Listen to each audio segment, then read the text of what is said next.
Bismillahirrahmanirrahim. Assalamualaikum warahmatullahi wabarakatuh. Alhamdulillahilladzi khalaqal insana fi ahsani taqwim. Asyhadu an la ilaha illallahul malikul haqqul mubin. Wa asyhadu anna Muhammadan abduhu wa rasuluh wa arsalahu rahmatan lil alamin. Wa sallallahu ala sayyidina Muhammadin wa ala alihi wa ashabihi ajma'in. Amma ba'du. Nama Lina. Saya mahasiswi dari Prodi Pendidikan Bahasa Arab semester 1 Dr. KHIZ Muttaqin. Dalam video singkat ini, saya akan menjelaskan mengenai mutlak dan muqayyad dalam Al-Quran. Ayat-ayat Al-Quran dalam menjelaskan pesan hukumnya melalui berbagai cara. Ada yang tegas, ada pula yang tidak tegas. Ada yang melalui arti bahasanya, ada pula melalui maksud hukumnya. Di samping itu, terdapat perbenturan antara dalil yang satu dengan dalil yang lain, sehingga memerlukan penyelesaian. Salah satu metode yang dikembangkan untuk memahami makna ayat-ayat Al-Quran adalah mutlak dan muqayyad. Dalam hal ini, mutlak dan muqayyad erat kaitannya dengan istinbat hukum. Al-mutlaku berasal dari kata dasar atlaqo. Atlaqo yutliku mutlakun, berarti mutlak itu merupakan isim maf'ul dari atlaqo yang berarti bebas, membebaskan atau melepaskan. Nah, takrifnya adalah al-mutlaku, mutlak itu madalla ala mahiyah, apa-apa yang menunjukkan pada zat atau hakikat, bila qaidin, tanpa ikatan, min quyudiha, dari ikatan-ikatannya. Jadi mutlak itu adalah lafaz yang menunjukkan hakikat tanpa ikatan. Nah, contohnya adalah lafaz rojulun. Misalkan kita diperintah oleh guru kita untuk memanggil seorang rojulun, laki-laki, maka kita bisa memanggil siapa saja, entah itu laki-laki tinggi, laki-laki kaya, laki-laki pintar, dan sebagainya, karena masih tanpa adanya ikatan, rojulun saja. Misalkan kita disuruh mengambil kitab, khud kitaban, maka kitab yang mana saja bisa kita ambil, asalkan itu kitab atau buku. Nah, itulah yang disebut dengan mutlak. Kita bisa memilih apa saja dari jenisnya, dari sesuatu yang belum diberi sifat. Contoh dalam Al-Qur'annya adalah dalam Quran surah Al-Mujadalah ayat 3 disebutkan bahwa fatahriru raqabah. Nah, lafaz raqabah di sana dalam keadaan mutlak, karena tidak disifati oleh apa-apa atau tidak diberi qaid atau pembatas oleh apapun, maka disebut mutlak. Kemudian al-muqayyad, asal katanya qayyada, qayyada yuqayyidu muqayyad. Jadi muqayyad itu adalah isim maf'ul dari qayyada yang berarti terikat. Nah, secara ta'rifnya adalah al-muqayyad, muqayyad itu madalla ala mahiyah, apa-apa yang menunjukkan pada suatu zat atau hakikat, biqaidin, dengan ikatan, min quyudiha, dari ikatan-ikatannya. Contoh yang tadi, rojulun, tadi disebutkan hanya rojulun saja, maka itu masih mutlak. Ketika kita disuruh oleh guru kita, panggilkan laki-laki yang pintar. Nah, di sana sudah terdapat qaid atau pembatas, yang mana sifat pintar itu merupakan qaid atau pembatas. Pembatasnya bisa apa saja, bisa lebih dari satu. Misalkan rojulun goniyun, au rojulun tawilun, au rojulun jamilun, atau bisa gabung gitu. Misalkan panggilkan laki-laki ganteng, kaya, dan tinggi. Berarti kan rojulun, jamilun, wa ghaniyun wa tawilun. Nah, ada 3 pembatas di sana. Maka dalam hal ini qayyid atau pembatasnya itu tidak terbatas, bisa beragam, bisa lebih dari 1. Makanya muncul kaidah di dalam muqayyad itu adalah in kathrul wasfu khalal mausuf, yang artinya semakin banyak sifatnya maka semakin terbatas. Contoh dalam Al-Qur'annya yakni Quran surah An-Nisa ayat 92. Disebutkan di sana wa man qatala mu'minan khata'an fatahriru raqabatin mu'minatin. Nah, lafaz raqabatin mu'minatin menunjukkan lafaz yang muqayyad karena raqabatin di sana ditakhir dengan lafaz mu'minatin, tidak seperti pada contoh yang mutlak tadi, raqabatin saja. Itu kan mutlak. Nah, pada muqayyad mah ditakhir menggunakan lafaz mu'minatin. Jadi seorang budak yang mukmin. Nah, itu yang disebut dengan muqayyad. Kemudian aqsamul mutlaq wal muqayyad. Jenis-jenis mutlak dan muqayyad berdasarkan hubungan antara sebab dan hukumnya. Ada 4 jenis. Yang pertama, sebab dan hukumnya sama. Yang kedua, sebab sama hukumnya berbeda. Yang ketiga, sebab berbeda hukumnya sama. Dan yang keempat adalah sebab dan hukumnya berbeda. Pertama, sebab dan hukumnya sama. Quran surah Al-Maidah ayat 3. Bismillahirrahmanirrahim. Hurrimat 'alaikumul maitatu wad-damu wa lahmul khinzir wa ma uhilla li ghairillahi bih. Diharamkan bagimu memakan bangkai, darah, daging babi, daging hewan yang disembelih atas nama selain Allah. Kemudian Quran surah Al-An'am ayat 145. Bismillahirrahmanirrahim. Qul la ajidu fima uhiya ilayya muharraman ala ta'imin yat'amhu illa ayyakuna maitatan aw daman masfuhan. Tiadalah aku peroleh dalam wahyu yang diwahyukan kepadaku sesuatu yang diharamkan bagi orang yang hendak memakannya, kecuali kalau makanan itu bangkai atau darah yang mengalir.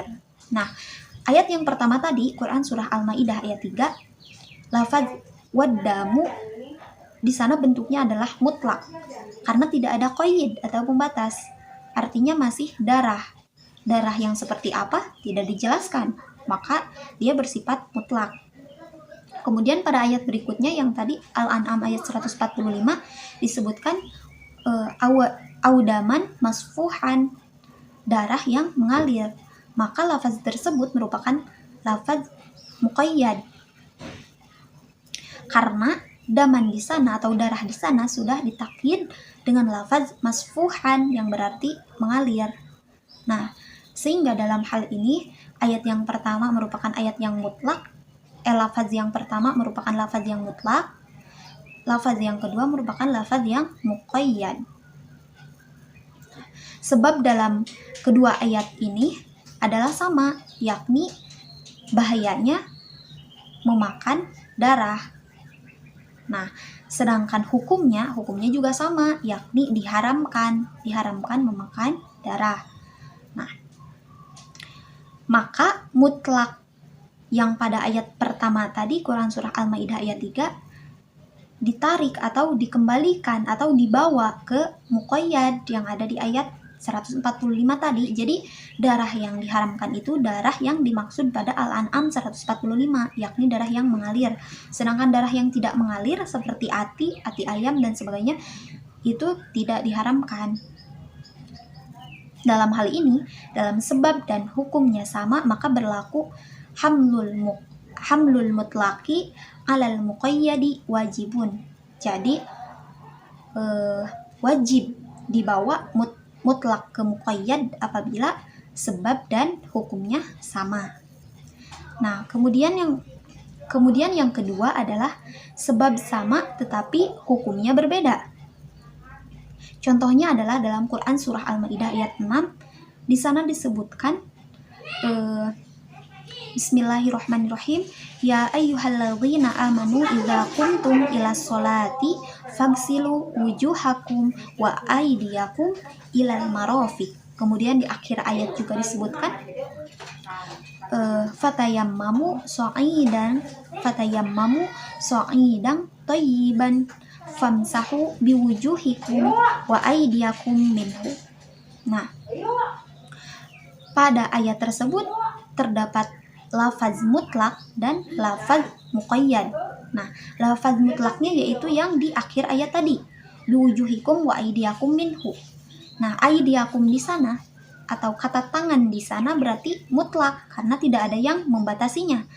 Entah sampai siku, entah sampai lengan atas, kita tidak diberitahu sampai mana mengusap atau menyapu debu ke tangan kita. Yang jelas disebutkannya hanya aydiyakum saja. Berarti bersifat mutlak. Nah, sedangkan pada awal ayat tadi yang menjelaskan mengenai apabila kamu hendak mengerjakan sholat, maka basuhlah mukamu dan tanganmu sampai dengan siku.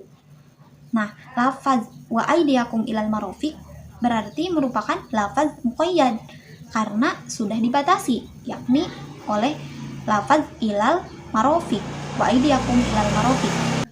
Dalam hal ini mempunyai sebab yang sama, yakni ketika kita mempunyai hadas dan ingin mengerjakan sholat, maka kita harus bersuci. Nah, namun hukumnya berbeda. Dalam berwudu, maka basuhlah mukamu dan tanganmu sampai dengan siku. Dijelaskan membasuh tangan sampai dengan siku. Sedangkan pada tayamum, hukumnya adalah sapulah mukamu dan tanganmu dengan tanah. Kita tidak diberitahu tangannya itu sampai mana. Ulama berpendapat bahwa mutlak tidak dibawa kepada muqayyad. Adapun ulama Syafi'iyah yang mewajibkan menyapu tangan anggota tayamum sampai dengan siku itu berdasarkan hadis yang dijadikan qarinah bahwa batas anggota tayamum itu sampai siku. Hadis yang diriwayatkan oleh Ad-Daruqutni yang berarti tayamum itu 2 kali tepukan, 1 tepukan untuk wajah dan 1 tepukan untuk telapak tangan sampai dengan siku. Nah, sedangkan ulama Malikiyah dan Hanafiyah mewajibkan menyapu tangan anggota tayamum hanya sampai pada pergelangan tangan saja, tidak sampai siku, dengan alasan karena Nabi menyuruh Ammar bin Yasir bertayamum dengan menyapu muka dan 2 telapak tangan saja. Kemudian nomor 3 adalah sebab berbeda dan hukumnya sama.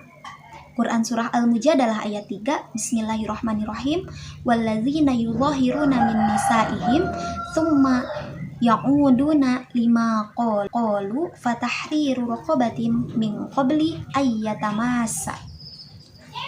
Nah, kemudian ayat yang kedua, Bismillahirrahmanirrahim, wa ma kana lil mu'minin ayyaqtula mu'minan illa khata'an wa man qatala mu'minan khata'an fatahriru raqabatin mu'minatin. Nah, kedua ayat tersebut mempunyai sebab yang berbeda. Yang pertama, Quran Surah Al-Mujadalah ayat 3 menjelaskan mengenai kifarat zihar. Zihar itu apa? Zihar itu adalah ucapan suami kepada istri yang menyerupakan punggung istri dengan punggung ibunya. Namun bukan dalam makna yang denotasi ya. Ucapan tersebut diucapkan oleh bangsa Arab jahiliyah dulu dalam hal suami bermaksud mengharamkan untuk menyetubuhi istrinya, sehingga berakibat istri menjadi haram bagi suami untuk selamanya. Nah, dalam hal ini ketika seorang suami ingin rujuk kembali dengan istrinya atau menyentuh kembali istrinya, maka dia diwajibkan untuk melakukan kifaratnya, yakni dengan fatahriru raqabah, membebaskan atau memerdekakan seorang budak. Namun pada ayat tersebut, pada Quran Surah Al-Mujadalah ayat 3 tadi, fatahriru raqabah di sana tidak dijelaskan. Raqabah yang bagaimana, budak yang seperti apa, tidak dijelaskan. Maka lafaz raqabah di sana merupakan lafaz yang mutlak karena tidak ada qaid atau pembatas. Kemudian ayat yang kedua adalah An-Nisa ayat 92 yang menjelaskan mengenai kifarat seseorang yang membunuh dengan tidak sengaja seorang mukmin. Nah, dia diwajibkan untuk membayar kifaratnya yakni dengan memerdekakan hamba sahaya. Hamba sahayanya yang seperti apa? yakni fatahriru raqabatin mu'minatin, berarti hamba sahaya yang beriman. Nah, raqabatin mu'minatin di sini berarti lafaznya muqayyad karena raqabatin ditakhir dengan lafaz mu'minatin, sehingga selain dari raqabatin mu'minatin maka tidak boleh membayar kifaratnya dengan selain raqabatin mu'minatin. Nah, dalam hal ini terdapat perbedaan pendapat antara ulama Syafi'iyah dan Hanafiyah Malikiyah. Nah, ulama Syafi'iyah menyebutkan bahwa mutlak dibawa kepada muqayyad karena meskipun sebabnya berbeda, hukumnya adalah sama. Sedangkan ulama Hanafiyah dan Malikiyah, mutlak dan muqayyad tetap pada tempatnya sendiri-sendiri. Jika mengikut pada Syafi'iyah atau mutlak yang dibawa kepada muqayyad, maka yang menzihar istri diwajibkan untuk membayar kifaratnya dengan memerdekakan budak yang beriman. Nah, sedangkan jika berjalan dengan sendiri-sendiri, maka seorang yang menjihar istri kemudian ingin rujuk kembali, maka boleh saja, mau itu hamba sahaya yang tidak beriman dan sebagainya. Kemudian yang keempat adalah sebab dan hukumnya berbeda. Misalkan Quran Surah Al-Maidah ayat 38, Bismillahirrahmanirrahim, wasariku wasariqatu faqta'u aydiyahuma, laki-laki yang mencuri dan perempuan yang mencuri, potonglah tangan keduanya. Nah, pada ayat selanjutnya Al-Maidah ayat 6, Bismillahirrahmanirrahim, ya ayyuhalladzina amanu idza qumtum ila sholati fagsilu wujuhakum wa aydiyakum ilal marafiq. Hai orang-orang yang beriman, apabila kamu hendak mengerjakan sholat, maka basuhlah mukamu dan tanganmu sampai dengan siku. Nah, lafaz aydiyahuma pada ayat Al-Maidah 38 yang menjelaskan mengenai potonglah tangan merupakan lafaz yang mutlak karena aydiyahuma di sana tidak menjelaskan sampai mana tangannya dipotong. Nah, kemudian yang ayat kedua menjelaskan wa aydiyakum ilal marafiq, ketika berwudu diwajibkan untuk membasuh sampai siku. Hal ini berarti dalam kedua ayat ini sebab dan hukumnya berbeda.